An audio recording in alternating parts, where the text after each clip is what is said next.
O meu trabalho aqui nos Estados Unidos ele se tornou único. Então tornou-se muito mais importante a gente estar aqui nos Estados Unidos fazendo esse trabalho para segurar o ímpeto ditatorial do Alexandre de Moraes e as pessoas que o rodeiam, do que estar no Brasil. O meu inquérito agora, adivinhe quem é o relator? Alexandre de Moraes. Atraiu por prevenção. O cara que Glenn Greenwald disse que ele quer pegar o Eduardo Bolsonaro nas conversas de WhatsApp dos assessores de Moraes. Esse é o cara imparcial? É o juiz natural de um caso para julgar meu? Logo eu que estou aqui no exterior denunciando os abusos que ele tem cometido? Ele vai me julgar? Todo ditador exagera, abusa do seu poder dizendo defender a democracia ou um bem maior. Ele sabe que ele vai sair derrotado, porque ele não tem a verdade ao lado dele. Pergunto a vocês, há quanto tempo está aberto o inquérito das fake news? Desde 2019, 6 anos. E provou o quê? Nada. Na história do STF tem jurisprudência onde com muito menos tempo de investigação, inquéritos foram trancados porque ultrapassaram o limite do razoável de uma investigação. E por que contra o Jair Bolsonaro isso daí não vale? O que eu estou vendo é que devido muito da arrogância de determinadas autoridades brasileiras, eles nunca levaram a sério o trabalho que a gente estava fazendo aqui nos Estados Unidos. Que, se eu estivesse fazendo algum ato criminoso, então as autoridades americanas com as quais eu me relaciono também estariam cometendo o mesmo delito. Sempre me tiravam para chacota, utilizando até alguns adjetivos que não vem ao caso aqui falar. Só que eles acordaram quando o deputado americano Corey Mills, da Flórida, perguntou numa audiência no Congresso americano ao secretário de Estado Marco Rubio, que equivale ao nosso chanceler, sobre a possibilidade do Alexandre de Moraes ser sancionado. Então que o secretário Marco Rubio disse que sim, isso estava sob análise e que existia uma grande probabilidade de que essas sanções ocorressem. A abertura dessa investigação, desse inquérito, dizendo que eu tenho cometido reiterada conduta delituosa. Ora, se é reiterada, é uma conduta uniforme que há um bom tempo eu pratico. Então, mais uma vez, eles deram para nós a oportunidade de provar aos americanos e ao mundo tudo o que nós sempre falamos. O que é que então mudou de um mês para cá? Porque se é uma conduta reiterada, eu estou fazendo ela há 2, 3, 4, 5 meses. Então eu fico muito satisfeito de me sentir útil e a prova maior disso é que agora, quando esse regime alexandrino, que eu chamo, acordou, eles estão fazendo de tudo para tentar me deter. A gente vem tendo reuniões periódicas dentro da Casa Branca e dentro do Congresso norte-americano. Não só americanos, né? Viktor Orbán, primeiro-ministro da Hungria, presidente Javier Milei, várias outras autoridades por aí. Então, acabar um pouco com isso de que o Congresso Nacional discute tudo e aí qualquer partido entra no STF, notoriamente partidos de esquerda, e o STF derruba aquilo que foi aprovado pelo Congresso, seja uma lei ou qualquer outro tipo de medida. Mas 99% de chance de estarmos muito próximos de conseguir essa sanção. Eu falo isso até de certa maneira com o coração partido, porque eu creio que o Brasil deveria ter tido a decência de conseguir parar o Alexandre de Moraes. A gente teve que recorrer aqui à autoridade norte-americana. Graças a Deus a gente tem essa entrada e eu acho que aí a gente, após essa sanção, a gente vai dar o primeiro passo para conseguir resgatar a democracia brasileira. O juiz é inerte, ele só atua quando provocado e a Suprema Corte ela só atua nas causas constitucionais que são pertinentes a ela. O Congresso Nacional, por outro lado, hoje vive sob ameaça. Você viu o que aconteceu quando o presidente da Câmara, Hugo Mota, foi eleito, pouquinho tempo depois, foi enviado a Polícia Federal para casa para fazer uma operação contra a pequena prefeitura, que eu não sei nem o nome da cidade, mas que o prefeito é o pai do Hugo Mota. 2 dias depois, o Hugo Mota teve um jantar com Alexandre de Moraes e, na sequência, ele mudou o seu discurso com relação ao 8 de janeiro.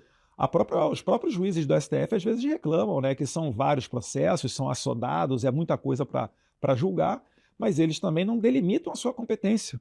Então, esse é o STF que se relaciona na base da extorsão com os outros poderes. Ora, isso tudo daí é surreal o que está acontecendo com o Brasil. O próprio ministro da Defesa do Lula, José Múcio, disse que não foi golpe. O Gilmar Mendes, pouco tempo depois de 8 de janeiro, numa entrevista, salvo engano para uma TV portuguesa, disse que na verdade foi uma baderna, que foi longe demais. E é isso daí. E quantas vezes a esquerda já não fez atos muito piores? Já rolaram carro para dentro da Câmara, já deram flechada em perna de policial legislativo federal, já machucaram mais de 30 policiais militares durante manifestações do MST, tocaram fogo no pé de ministérios durante o governo Bolsonaro. E essas pessoas não foram sequer investigadas. Eu falo golpe da Disneylândia.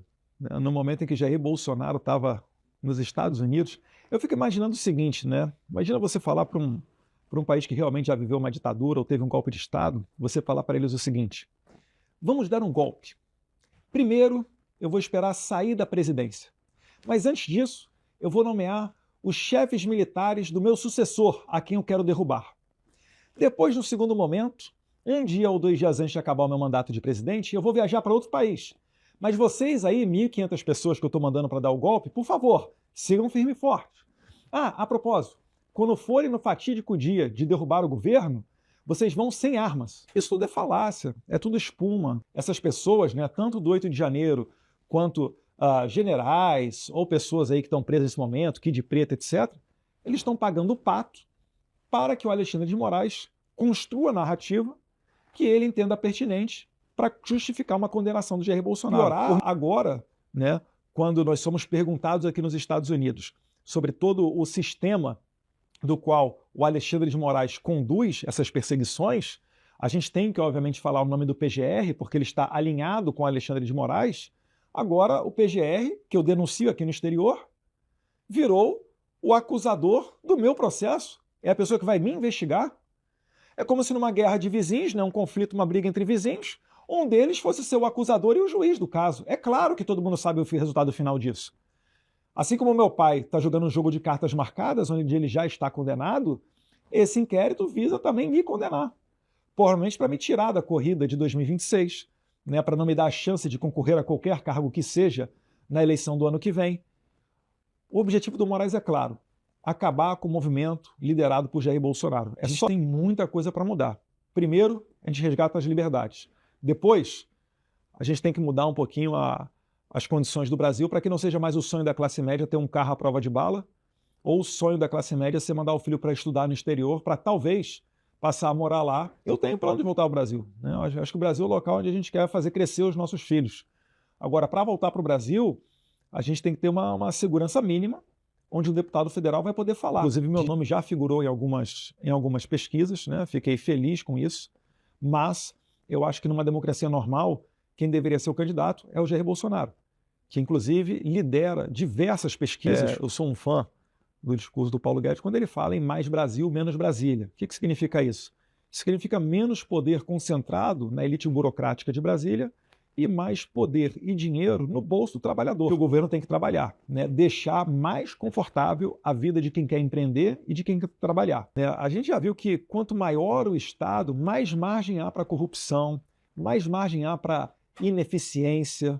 Então eu agiria nessa base aí com certeza, e alguém dessa linha de pensamento mais liberal seria com certeza uma pessoa indicada para ser um futuro ministro da Economia. Bem, o Bukele ele agiu em cima do tráfico de drogas, mas tráfico não era o problema principal deles. O problema principal deles era o desencarceramento. Então a atuação do presidente Bukele no encarcerar dos criminosos foi sensacional. Hoje, basicamente, em El Salvador, o que acontece? A pessoa ela vai presa e não sai. É por isso que não tem mais crime por lá. É por isso que a sociedade colocou Bukele com cerca de 90% de aprovação na última reeleição dele, né, ano passado. Eu visitei, não faz muito tempo, os presídios de El Salvador. E a gente conseguiu ver o que ele fez com relação ao enfrentamento à criminalidade, transformando El Salvador, que era o país mais violento do mundo em 2016, para o mais seguro do hemisfério ocidental na atualidade. Porque eu posso querer muito sair candidato, mas se eu falar que eu sou candidato e o Jair Bolsonaro falar que o candidato dele é outro, não faz sentido a minha candidatura, né? Então são todas pessoas que estamos aí, vamos dizer assim, no radar nesse momento, mas eu continuo muito confiante de que o Jair Bolsonaro ele poderá ter a oportunidade de se candidatar. Então, eu acho que, em virtude disso tudo, o cidadão é merecedor de ter uma transparência maior. E se o STF não intervir no Congresso Nacional, isso já vai acontecer naturalmente. Porque o voto impresso nunca foi uma pauta da direita ou da esquerda. Olha, a Michelle ela tem uma rejeição muito baixa, ela tem um discurso muito próximo das pessoas evangélicas e da pauta das mulheres, né? Mas eu vou cair na mesma situação do Tarcísio. Eu não me preocupo tanto com esse tipo de coisa, por quê? Porque o Jair Bolsonaro, na verdade, é quem vai decidir. É claro, se você estiver performando bem, ele vai ficar mais confortável de dizer que é você, ou ele, ou ela, enfim, qualquer outra pessoa. Por onde a gente anda pelas ruas, o clamor segue o mesmo ou talvez até maior do que aquele que estava na eleição de 2022. Então, com certeza, o Bolsonaro continua sendo o grande player, não só da direita, mas das próximas eleições. Pessoal, sensacional essas palavras de Eduardo Bolsonaro. Sem dúvida nenhuma, isso é uma perseguição política. Isso está mais que claro, isso é notório. Agora é interessante que tudo cai nas mãos de Alexandre de Moraes. Se é para investigar Eduardo Bolsonaro, é nas mãos de Alexandre de Moraes. Questão do golpe, Alexandre de Moraes. Inquérito das fake news, Alexandre de Moraes. Veja só que todas as pautas relevantes do Supremo Tribunal Federal caem nas mãos de Alexandre de Moraes. Por quê?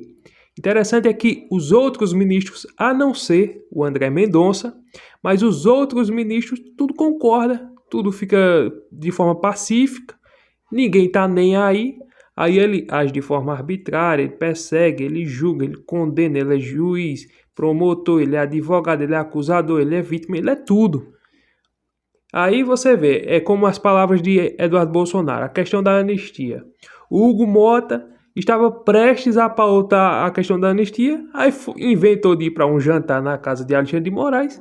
Alexandre de Moraes cochicha no ouvido dele, ó, teu pai é prefeito, né, mas isso, a Polícia Federal não sei o quê. Aí pronto, o Hugo Mota já dá um passo atrás, porque temeu pelo pai dele. Lógico, existe uma perseguição muito pesada, não aos políticos, mas à direita, não é aos políticos, porque se fosse aos políticos, a esquerda também estaria sofrendo essas pressões de Alexandre de Moraes. Então, nós vemos claramente que, sem dúvida nenhuma, há uma perseguição para quê? Para extinguir, para acabar com a direita. Eles querem, primeiro, tirar o líder da oposição, da direita, que é o Bolsonaro. Ou seja, que na estratégia de Alexandre de Moraes é sufocando o líder, tirando o líder de jogada, a direita vai se espalhar, todo mundo vai votar no centro, outros vão para a esquerda, ou seja, eles querem acabar com a direita aqui no Brasil. Eles querem que só exista a esquerda e o centro. É só isso que eles querem. Isso é democracia para eles. A democracia subsiste em continuar aquilo que existia lá atrás, Geraldo Alckmin de um lado e Lula do outro. Um acusando o outro. E hoje nós vemos que os dois estão juntos. Aí se pergunta isso para um esquerdista, ele vai dizer, não, mas isso é a frente democrática, isso é a frente ampla, isso aí é pelo bem da democracia. Por isso que os dois que se batiam de frente se uniram para tirar o fascista, o misógino, não sei o que, com o Bolsonaro. Conversa, tudo uma farsa, tudo uma hipocrisia. E essa que é a verdade. Fernando Henrique sempre foi de esquerda, assim como Lula. Então, é lamentável, mas é exatamente isso que eles querem tirar. Aos poucos, se eles tirarem o Bolsonaro, eles vão querer sufocar para não pautar a anistia, deixar o povo preso e pagar os 15, 18, 16 anos, 14 anos. Eles querem deixar por isso mesmo. Sufocando o Bolsonaro, eles querem que a direita se acabe, se espalhe, todo mundo esqueça o nome de Bolsonaro e volte a tudo ao que era antes. É isso que eles querem fazer. Acabando com a direita, eles não querem serem provocados, eles não querem ter oposição, eles não querem que ministros do Supremo Tribunal Federal sejam investigados, haja impeachment, eles não querem isso. Eles querem uma normalidade democrática. É como eles dizem, a normalidade entre os três poderes. Eles não querem ser confrontados. Eles querem que exista aquilo que existia lá atrás e que está acontecendo agora. Corrupção. Lá atrás aconteceu petrolão, mensalão, agora aconteceu o aposentão, mas tá por isso mesmo. Nenhum ministro do Supremo Tribunal se pronunciou, falou alguma coisa, condenou os autos, nada. Se fosse com o Bolsonaro no governo, o Brasil já estava de cabeça para baixo. Então, mas como é o governo Lula, esse assalto que fizeram no governo dele, nenhum dos ministros deram um pio com relação a isso, porque eles são comentaristas políticos, eles se metem na política, não deveria se meter, deveria ser imparcial, mas infelizmente não existe juízes. Não estou falando de alguns do Supremo Tribunal Federal. Alguns ali não existe neles, no julgamento deles, imparcialidade. Eles são parcial, eles já demonstraram isso e isso está muito mais do que claro. Tudo que eles querem agora é tirar Bolsonaro de jogada para não concorrer em 2026, mas acredito que em 2026, se Bolsonaro não vir, ele vai indicar um e nós vamos tirar essa corrupção e essa quadrilheira que está aí. E com certeza, se renovar o Senado com senadores honestos, independentes, esses ministros também, vai chegar a hora deles que eles vão dançar e vão sair também. Então era esse vídeo que eu queria trazer para vocês. Deixa o like, curte, comenta, compartilha, se inscreva no canal. E até o próximo vídeo, se Deus permitir.